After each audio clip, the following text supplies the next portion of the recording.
वो लोग संविधान बदलने की बात करते हैं, जिस दिन हमारे हत्थे चढ़ गए मैं घंटे में उनका हुलिया बदल देंगे। इतना ज़्यादा गुस्सा क्यों है? उनसे गुस्सा क्यों है? देखो, संविधान देश में डॉक्टर बी आर अम्बेडकर ने लिखा है और उन्होंने चार अपने बच्चों की कुर्बानी दी है। तो हमारा अधिकार, अगर कल को संविधान नहीं रहा तो क्या आप सुरक्षित रह पाएंगे पत्रकार महोदय?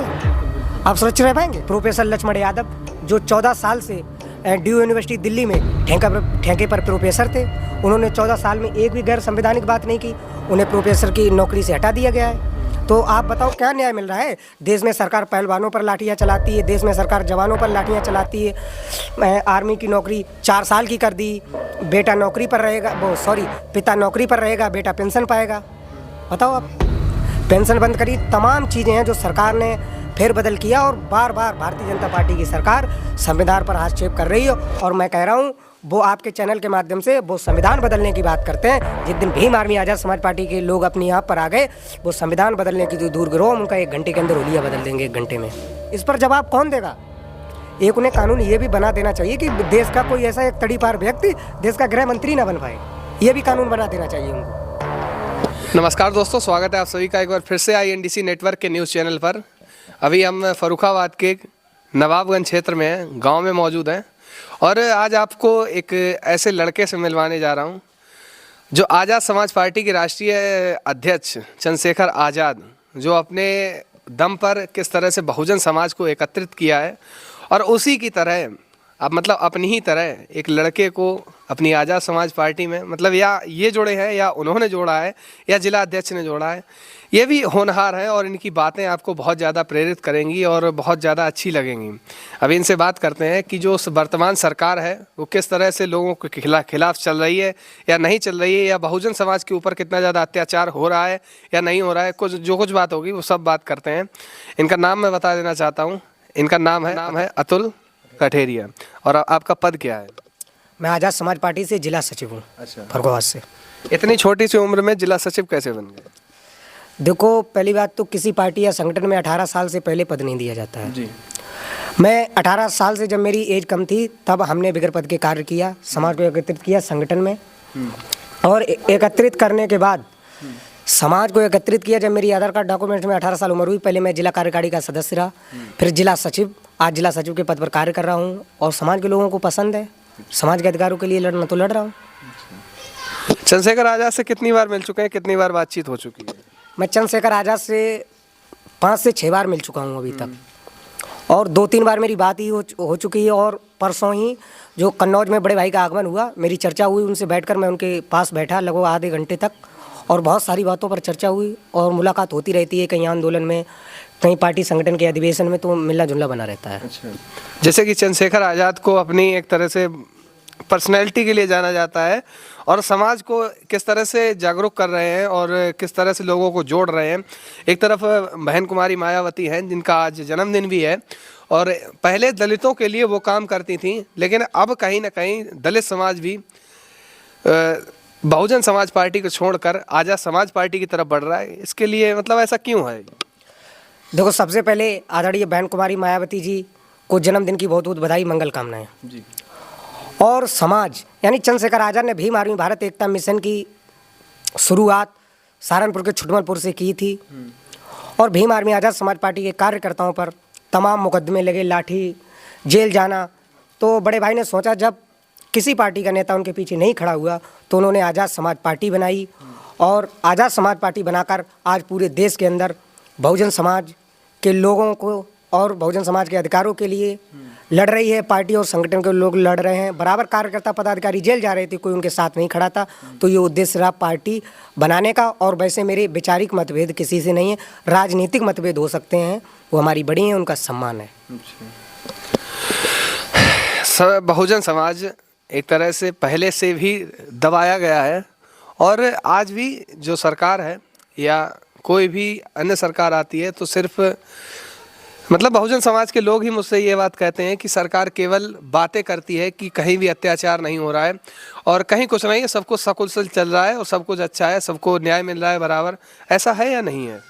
देखो, सबको न्याय कहाँ मिल रहा है, आप बताइए। न्याय 69,000 OBC आरक्षण वाले बच्चे अभी भी आंदोलन कर रहे हैं लखनऊ में। आज लगभग 1.5 साल का मामला हो गया है।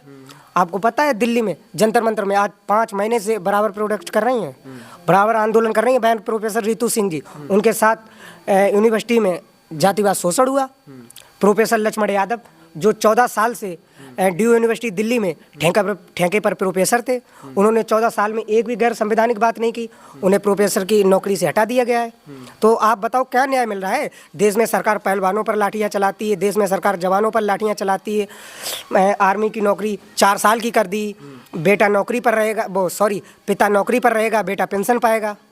बताओ आप, पेंशन बंद करी, तमाम चीज़ें हैं जो सरकार ने फेरबदल किया और बार बार भारतीय जनता पार्टी की सरकार संविधान पर हस्तक्षेप कर रही है। और मैं कह रहा हूँ वो आपके चैनल के माध्यम से वो संविधान बदलने की बात करते हैं। जिस दिन भीम आर्मी आज़ाद समाज पार्टी के लोग अपनी यहाँ पर आ गए, वो संविधान बदलने की तो दूर करो, हम उनका 1 घंटे के अंदर होलिया बदल देंगे, 1 घंटे में। वो लोग संविधान बदलने की बात करते हैं, जिस दिन हमारे हत्थे चढ़ गए, मैं 1 घंटे में उनका होलिया बदल देंगे। इतना ज़्यादा गुस्सा क्यों है? उनसे गुस्सा क्यों है? देखो, संविधान देश में डॉक्टर BR अम्बेडकर ने लिखा है और उन्होंने 4 अपने बच्चों की कुर्बानी दी है। तो हमारा अधिकार, अगर कल को संविधान नहीं रहा तो क्या आप सुरक्षित रह पाएंगे पत्रकार महोदय? बिल्कुल बिल्कुल। आप सुरक्षित रह पाएंगे? हाँ, तो उसे बचाना हमारी जिम्मेदारी है। कहे संविधान खत्म होने से पहले कहे अपने आप को हम गोली मार लें, और जब तक जीवित हैं, जब तक हमारी सांस में सांस है, तब तक उसको बचाने का कार्य करेंगे। और देश में दलित, पिछड़े, आदिवासियों पर अगर शोषण, अत्याचार होगा तो भाई उनके अधिकारों की लड़ाई लड़ी जाएगी। और भीम आर्मी आज़ाद समाज पार्टी बराबर लड़ रही है और लड़ेंगे, हम लोग लड़ेंगे और जीतेंगे।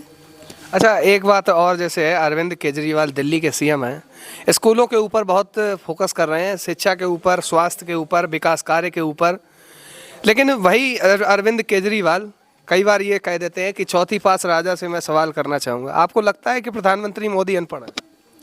बिल्कुल नहीं, बिल्कुल नहीं।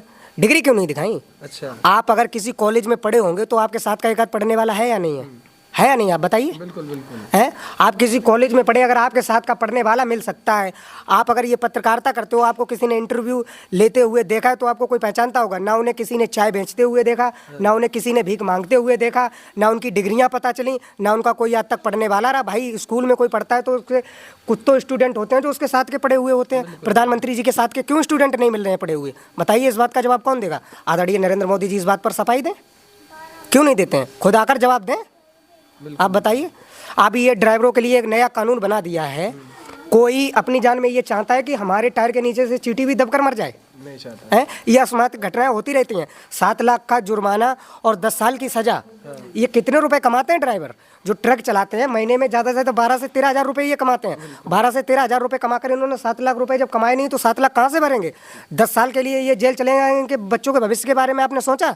जब तक जेल से छुट के आएंगे, अगर उनके घर में उनकी बूढ़ी माँ होगी, बूढ़े पिता होंगे, तो वो तो मर जाएंगे तब तक, और उनके बच्चों का भविष्य खराब हो जाएगा। इस पर जवाब कौन देगा? एक उन्हें कानून ये भी बना देना चाहिए कि देश का कोई ऐसा एक तड़ीपार व्यक्ति देश का गृह मंत्री ना बन पाए। ये भी कानून बना देना चाहिए उनको। अच्छा, मैं अक्सर कर ये बात बोलता रहता हूँ कि एक IPS जो होता है, एक IAS होता है, यहाँ तक कि एक दरोगा या फिर इंस्पेक्टर या फिर छोटा से छोटा कांस्टेबल क्यों ना हो, उसे संविधान पढ़ाया जाता है, उसे भारत का भूगोल पढ़ाया जाता है, उसे विश्व का भूगोल तक पढ़ा दिया जाता है। लेकिन अरविंद केजरीवाल के हिसाब से और तमाम नेता हैं जो ये बात कहते रहते हैं कि चौथी पास राजा है, तो क्या प्रधानमंत्री के लिए भी कोई डिग्री होनी चाहिए आपके हिसाब से, कि अगर आप ये डिग्री पास कर लेंगे तो उसके बाद ही आप प्रधानमंत्री बन सकते हैं?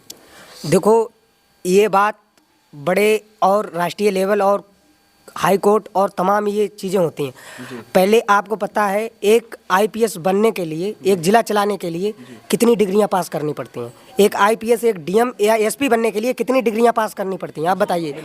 और देश के 8वीं फेल, बिल्कुल अनपढ़ देश के लोग प्रधानमंत्री या विधायक बन जाए तो वो देश कैसे चला सकते हैं?